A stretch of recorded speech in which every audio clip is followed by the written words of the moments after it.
नमस्कार, बहुत स्वागत है आपका। मैं हूं आपके साथ सुमित शर्मा। छतरपुर से बड़ी खबर है, जहां पर शराब पर चला है बुलडोजर। 1 करोड़ 15 लाख की शराब जब्त की गई थी। आबकारी विभाग ने जब्त शराब पर बुलडोजर चला दिया। कलेक्टर संदीप जीआर के निर्देश पर कार्रवाई हुई है। पुलिस और आबकारी विभाग ने जब्त की थी अवैध शराब। अंग्रेजी शराब की 3900 पेटियां नष्ट कर दी गई।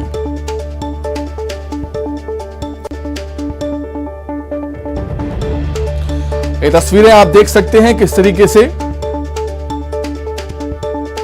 बुलडोजर के जरिए 1 करोड़ 15 लाख की शराब को नष्ट कर दिया गया है। आबकारी विभाग ने शराब को जब्त किया था और जब्त शराब पर बुलडोजर चला दिया गया, रोलर चला दिया गया है।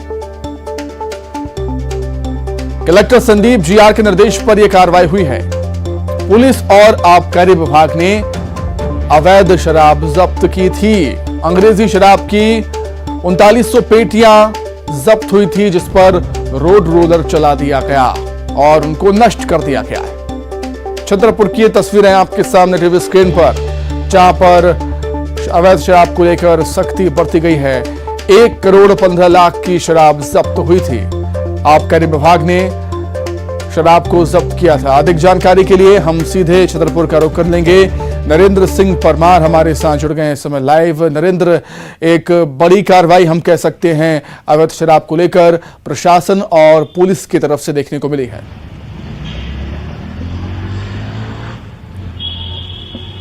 देखिए सुमित, बिल्कुल जिस तरीके से आबकारी विभाग ने जिला कलेक्टर संदीप जीआर के निर्देश पर 1 करोड़ 15 लाख की शराब को नष्ट किया है, और नष्ट करने का जो तरीका था उस शराब पर यहाँ पर आबकारी विभाग और राजस्व विभाग के जो एसडीएम थे, इनकी संयुक्त टीम में और संयुक्त मौजूदगी में यहाँ पर जो 1 करोड़ 15 लाख की शराब थी, 3900 शराब की पेटियाँ बताई जा रही हैं, जिन पर बुलडोजर चलाकर उनको नष्ट किया गया है। और हमारे अधिकारियों से जो बात हुई है उसमें तथ्य सामने आए हैं कि जो एक्सपायरी डेट की अंग्रेजी शराब थी, जिसमें नामी गिनामी ब्रांड भी शामिल थे, और जो बियर थी जो जिसका लेवल रजिस्ट्रेशन नहीं हो पाया था, तो वो भी एक्सपायर हो गई थी। तो एक्सपायरी डेट की करीब 1 करोड़ 15 लाख की शराब को यहाँ पर नष्ट किया गया है। बुलडोजर उस पर चलाया गया है।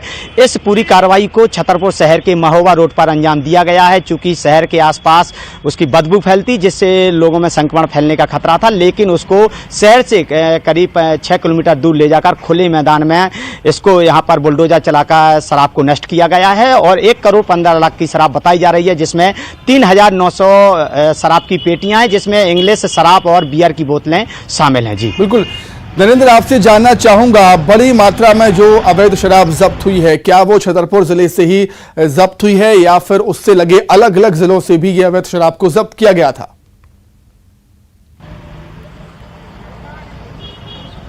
देखिए, जो पूरी कार्रवाई हुई है और इसमें जो शराब है, जो अधिकारियों से बात हुई है उसमें यह बात सामने आई है कि जो पिछले 1 साल के अंदर जो शराब का वितरण किया जाता है या जो भंडारण किया जाता है और वो समय पर यथास्थान पर नहीं पहुंचती है, तो ऐसे में वह एक्सपायर हो जाती है। तो एक्सपायर शराब जो है उसको यहाँ पर नष्टीकरण की कार्रवाई की गई है। इसी तरह जो बियर की जो लाखों की कीमत की बियर भी बताई गई है, बियर को भी यहाँ पर नष्ट किया गया है। बियर को नष्ट करने के पीछे वजह जो बताई गई है, उसका लेवल रजिस्ट्रेशन जो कंपनी होती हैं जो उत्पादन करती हैं उनके द्वारा लेवल रजिस्ट्रेशन यानी उसकी वैधता तिथि नहीं ली गई थी, जिसकी वजह से वह भंडारित थी। और पूरी भंडारित शराब को करीब 1 करोड़ 15 लाख की भंडारित शराब थी, जिसको यहाँ पर कलेक्टर संदीप जीआर के निर्देश पर आबकारी विभाग ने एसडीएम छतरपुर की मौजूदगी में बुलडोजर चलाकर नष्ट किया है। ठीक है नरेंद्र, बहुत शुक्रिया आपका जुड़ने के लिए, तमाम बातचीत के लिए आपका बहुत धन्यवाद। आगे बढ़ेंगे, बात करेंगे पेपर लीक की। मुरैना में पेपर लीक के मामले में बड़ा एक्शन हुआ, जहां पर 3 आरोपियों पर एफआईआर दर्ज हुई है। 1 आरोपी गिरफ्तार भी कर लिया गया। 10वीं के साइंस का पेपर लीक हुआ था। कई आरोपियों के नामों का भी खुलासा हो सकता है। कलेक्टर अंकित अस्थाना के निर्देश पर कार्रवाई हुई है। जौरा थाना पुलिस ने कार्रवाई की है। मुरैना में पेपर लीक के मामले में एक्शन हुआ। 3 आरोपियों पर एफआईआर हुई, 1 को गिरफ्तार किया गया। 10वीं के साइंस का पेपर लीक हुआ था परीक्षा से 30 मिनट पहले ही, और जो सेंटर है, एग्जाम सेंटर है, उसके ही शिक्षक पर पेपर को लीक करने का आरोप लग रहा था। कई आरोपियों के नामों का भी खुलासा हो सकता है। कलेक्टर अंकित अस्थाना के निर्देश पर एफआईआर हुई है। 3 लोगों पर एफआईआर हुई है, एक आरोपी गिरफ्त में है और भी कई आरोपियों के नामों का खुलासा हो सकता है। जो आरोपी पकड़े गए हैं उनसे पूछताछ में। अधिक जानकारी के लिए बातचीत करेंगे, संवाददाता दीपक हमारे साथ जुड़ गए हैं। दीपक, ये कोई पहली बार नहीं है, ग्वालियर चंबल अंचल में ऐसे कई मामले सामने आ चुके हैं पेपर लीक के, लेकिन सख्त कार्रवाई की जरूरत है ऐसे मसलों को लेकर।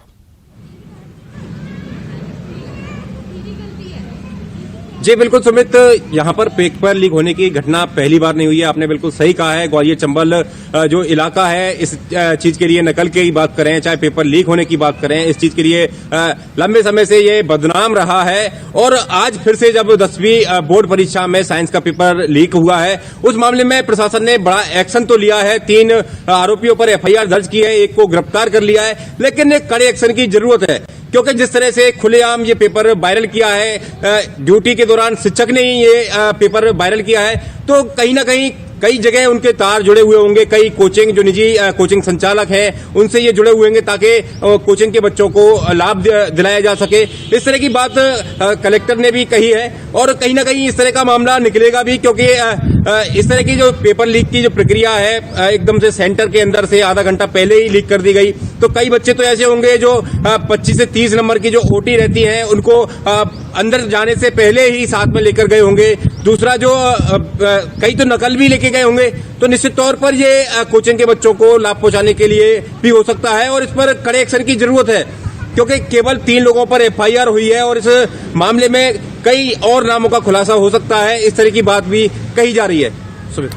निश्चित तौर पर पेपर लीक की घटनाओं को अंजाम देने के लिए एक पूरा गिरोह काम करता है दीपक, और अभी जो आरोपी गिरफ्तार हुए हैं उनसे पूछताछ होगी तो उम्मीद है कि और भी कई नाम सामने आ सकते हैं, और भी कई आरोपियों के नाम सामने आ सकते हैं। पुलिस लगातार पूछताछ कर रही है। 3 पर एफआईआर दर्ज हुई है, एक आरोपी गिरफ्तार हुआ। जो आरोपी गिरफ्तार हुआ है वो आपकी टीवी स्क्रीन पर सामने आपको नजर आ रहा होगा। लगातार इससे अब पूछताछ होगी। उम्मीद है कि और भी कई नाम सामने आ सकते हैं। पेपर लीक से संबंधित तो नहीं है। एक्चुअली हम लोगों को ये जानकारी मिली थी कि जब केंद्र में प्रेक्षक परीक्षा के पर्चे लेके पहुंच गए थे और उसके बाद क्लासरूम में डिस्ट्रीब्यूशन हो रहा था, उस दौरान पे संभवतः किसी ने फ़ोटो खींच के अपनी कोचिंग विशेष के बच्चों को शायद लाभ पहुंचाने के हिसाब से उसको वायरल किया था। तो वहाँ पहुँच के उन लोगों को तत्काल अभी गिरफ्तार कराया है, एफआईआर उसमें दर्ज कराया है। आगे बढ़ते हैं। दुर्ग से बड़ी खबर, जहां पर सेक्स टॉर्शन के मामले में बड़ा खुलासा हुआ। गैंग के 3 और सदस्य गिरफ्तार हुए हैं। दुर्ग पुलिस आज पूरे मामले का खुलासा करेगी। गैंग के सरगना बंटी बबली की 2 दिन पहले ही गिरफ्तारी हुई थी। दोनों की कोलकाता में गिरफ्तारी हुई थी। कॉल सेंटर के जरिए देश भर में ये ठगी करते थे। डेटिंग साइट के जरिए लोगों को निशाना बनाते थे। तो गैंग के 3 और सदस्य गिरफ्तार हुए। दुर्ग पुलिस आज पूरे मामले का खुलासा करेगी। अधिक जानकारी के लिए हम सीधा रुख करेंगे दुर्ग का। मिथिलेश ठाकुर हमारे साथ जुड़ गए हैं लाइव। मिथिलेश, काफी गंभीर मामला है, कई लोगों को ये ठग चुके थे, आज खुलासा करेगी पुलिस पूरे मामले का। निश्चित रूप से एक बड़ा खुलासा होगा जिसका इंतजार हम सभी कर रहे हैं, क्योंकि सेक्स टॉर्शन का मामला काफी गंभीर होता है। दोनों आरोपी जो पहले पकड़े गए थे, पुलिस ने परसों की रात में गिरफ्तार किया था। बंटी बबली को गिरफ्तार किया गया था। करीब 7 दिनों तक कलकत्ता में रेकी की गई और उसके बाद में दोनों आरोपियों को गिरफ्तार किया गया। 2 दिनों के बाद में वे शादी करने वाले थे। इसके पूर्व ही पुलिस ने इन्हें गिरफ्तार कर लिया। इनसे पूछताछ करने में और भी कुछ आरोपी पुलिस के हत्थे चढ़े हैं। अभी पुलिस ने 3 लोगों को और गिरफ्तार किया गया है, जिसमें 2 महिलाएं भी शामिल है। तो आज पुलिस पूरे मामले का खुलासा कर सकती है। कॉल सेंटर के माध्यम से ये जो लोगों के साथ में ठगी करते थे, सेक्स टॉर्शन का मामला आता था, पहले उनको जाल में फंसाया करते थे और उसके बाद में ठगी किया करते थे। दुर्ग का एक 70 वर्षीय बुजुर्ग इनकी जालसाजी में आ गया और करीब उसने 11 लाख गंवा दिए। जब इस मामले की जो शिकायत पुलिस में करने के बाद पुलिस इस पूरे मामले में जांच में जुटी हुई थी और पुलिस को एक बड़ी सफलता प्राप्त हुई है। और किस तरह से करते थे और क्या क्या इसमें अंदर बातें हैं, बिल्कुल कितने आरोपी हैं, ये पुलिस और जांच कर रही है। पुलिस क्या कुछ कहेगी ये तो आने वाला वक्त ही बताएगा, कुछ देर में ये साफ हो जाएगा। बहुत शुक्रिया मिथिलेश आपका जुड़ने के लिए, तमाम बातचीत के लिए। आगे बढ़ते हैं, बात करेंगे एमपी विधानसभा की, जहां पर प्रदेश में हुई ओलावृष्टि और बारिश में मची तबाही को लेकर विपक्ष और सत्ता पक्ष के बीच जोरदार बहस हुई। मामले को सबसे पहले नेता प्रतिपक्ष गोविंद सिंह ने उठाया और कहा कि किसानों की क्या मदद की जा रही है वो बताइए। उसके बाद सदन में पेपर लीक का मामला भी उठा। सत्ता पक्ष की ओर से सदन में नरोत्तम मिश्रा ने विपक्ष को जवाब देते हुए कहा कि कांग्रेस के कितने बड़े नेता किसानों के खेतों तक बर्बादी देखने पहुंचे हैं वो बताएं। विपक्ष सिर्फ घड़ियाली आंसू बहा रहा है। सुर्खियों में बने रहने को और वो क्या करेंगे? रिस्पांस तो कहीं मिल नहीं रहा जनता का। कार्यकर्ताओं को इकट्ठा कर लेते हैं, एक भैया उनका बड़ा वाला वो कर्मचारियों को धमकाते हैं, ये मंत्रियों को धमकाते हैं, नेताओं को धमकाते हैं। इसको अगर कोई अड़ीबाजी कह देगा तो बुरा मान जाएंगे। ये काहे की अड़ीबाजी है? 20 साल से हार रहे हैं। कोई पहली बार 20 साल से भारतीय जनता पार्टी को वोट मिल रहे हैं। पहले संगत की पंगत की थी, अब अड़ीबाजी है। किसानों के बीच आप थे और अभी विपक्ष आरोप लगा रहा है कि सर्वे काम नहीं हो रहा। एक आध जगह बता दें वो कहाँ सर्वे नहीं हुआ। देखिए, झूठ की राजनीति ज्यादा दिन नहीं चलती है। हमारे विधायक, हमारे मंत्रीगण, मैं स्वयं खुद ओलावृष्टि में किसानों के बीच में गए, खेत पे गए, मेड़ पे गए। आप बताएं कहीं कमलनाथ जी गए क्या? वहीं ऊर्जा मंत्री प्रद्युम्न सिंह तोमर ने कांग्रेस के वॉकआउट को लेकर निशाना साधा है और कांग्रेस के वॉकआउट को नौटंकी बताया है। प्रद्युम्न सिंह तोमर ने कांग्रेस लोगों को गुमराह कर रही है, ये बात भी कही तोमर ने। कांग्रेस किसानों का भला नहीं चाहती, जनता को भड़काने का काम कांग्रेस कर रही है। हमारी सरकार किसानों के साथ है। ऊर्जा मंत्री प्रद्युम्न सिंह तोमर का कहना, सभी जगहों पर सर्वे का काम तेजी से जारी है। जल्द से जल्द सर्वे कर किसानों को मुआवजा देने की कोशिश होगी। ऊर्जा मंत्री का कहना। कांग्रेस सिर्फ लोगों को गुमराह करने का काम है। ओलावृष्टि हुई, इनका क्षेत्र में एक भी नेता, कमलनाथ जी, दिग्विजय सिंह जी, जो किसानों की बात कर रहे हैं, किसानों के बीच गए क्या? उनके दुख दर्द को समझा क्या? उन्हें जानकारी ही नहीं है। उनको लगा कि हम पीछे हो गए हैं। अब तो जनता को, किसानों को गुमराह करने के लिए 2 मिनट के लिए भी सदन का वॉकआउट करते हैं। वहां सदन में जवाब नहीं सुनते हैं। हमारे गृह मंत्री माननीय नरोत्तम जी ने जवाब दिया, उसको सुनना क्यों? सिर्फ स्टैंड, चुनावी स्टैंड, नौटंकी कि जहनुकरण हम किस तरीके से अपनी बात को कह सके, इसके अलावा कुछ नहीं है।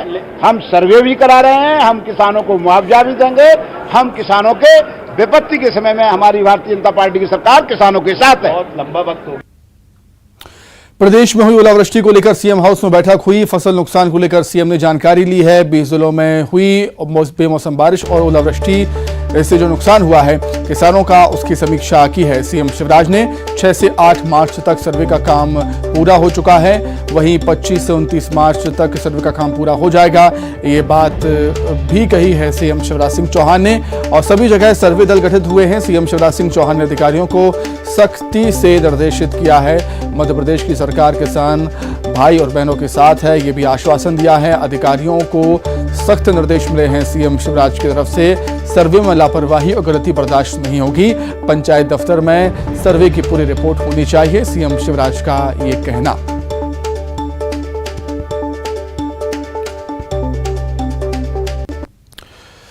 वहीं रायपुर में आरक्षण बिल पर राज्यपाल से मिले हैं कांग्रेस के नेता आदिवासी मंत्रियों के साथ। राज्यपाल से मुलाकात करने के लिए पहुंचे थे। मुलाकात के बाद मंत्री कवासी लखमा का बड़ा बयान सामने आया। उनका कहना है कि नए राज्यपाल भी राजनीतिक दबाव में है। नए राज्यपाल भी इधर उधर की बात कर रहे हैं, ज्यादा इंग्लिश में बात करते हैं नए राज्यपाल। कवासी लखमा का कहना है।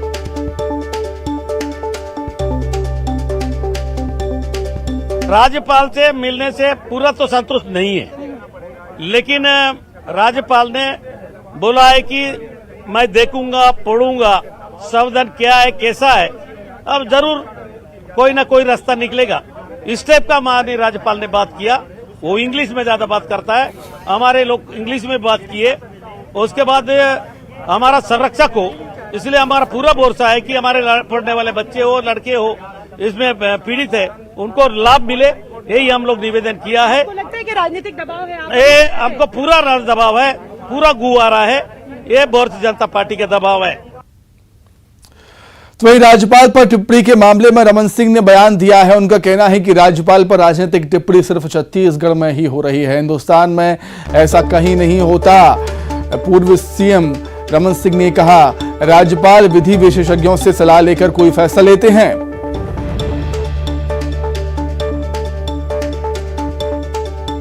राज्यपाल सर्वोच्च पद होता है, संवैधानिक पद होता है। राज्यपाल नियम कायदे कानून से काम करते हैं, राज्य सरकार के निर्देश पर नहीं, जो प्रक्रिया है मान्य परंपरा है उसके आधार पर करते हैं। विधि विशेषज्ञों की राय लेकर अपनी बात करते हैं।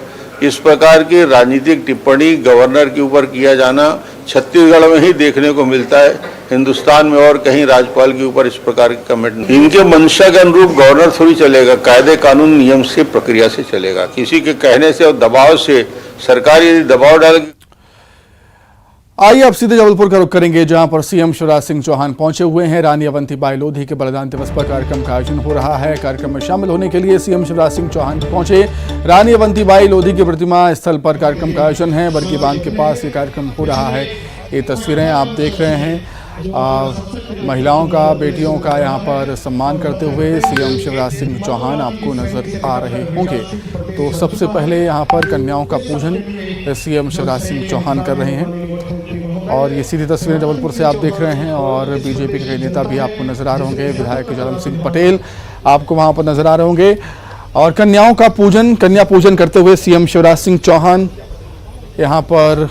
उसके बाद कार्यक्रम की शुरुआत होगी। जबलपुर के बरकी बांध के पास कार्यक्रम का आयोजन हो रहा है। रानी अवंतीबाई लोधी के बलिदान दिवस पर यह कार्यक्रम का आयोजन किया गया है और रानी अवंतीबाई लोधी के प्रतिमा स्थल पर कार्यक्रम का आयोजन ये हो रहा है। सीएम शिवराज सिंह चौहान पहुंच चुके हैं और अब से कुछ ही देर बाद कार्यक्रम की शुरुआत होगी। सबसे पहले सीएम शिवराज सिंह चौहान ने वहां पर पहुंचकर कन्या पूजन किया और बड़ी संख्या में बीजेपी के कार्यकर्ता, बीजेपी के तमाम नेता महाकौशल क्षेत्र के वहां पर मौजूद हैं। सबसे पहले माननीय जालम सिंह जी से की दुआएं और हमारे तो रानी अवंतीबाई लोधी के बलिदान दिवस पर कार्यक्रम का आयोजन। अमर शहीद वीरांगना रानी अवंतीबाई बलिदान दिवस कार्यक्रम पर एक बड़ा आयोजन। सांसद प्रहलाद पटेल, उमा भारती, जालम सिंह पटेल, विधायक जालम सिंह पटेल मंच पर मौजूद और सीएम शिवराज सिंह चौहान भी अब पहुंच चुके हैं मंच पर। इससे पहले, सबसे पहले वहां पर पहुंचकर सीएम शिवराज ने कन्या पूजन किया। समय खराब न करें। महामंडलेश्वर अखिलेश्वरानंद जी महाराज, उनका भी स्वागत करें। बलराम पटेल जी, अजय सिंह पटेल जी। इसी के साथ ही फिलहाल इस बुलेटिन में इतना ही। खबरें लगातार जारी है। नमस्कार।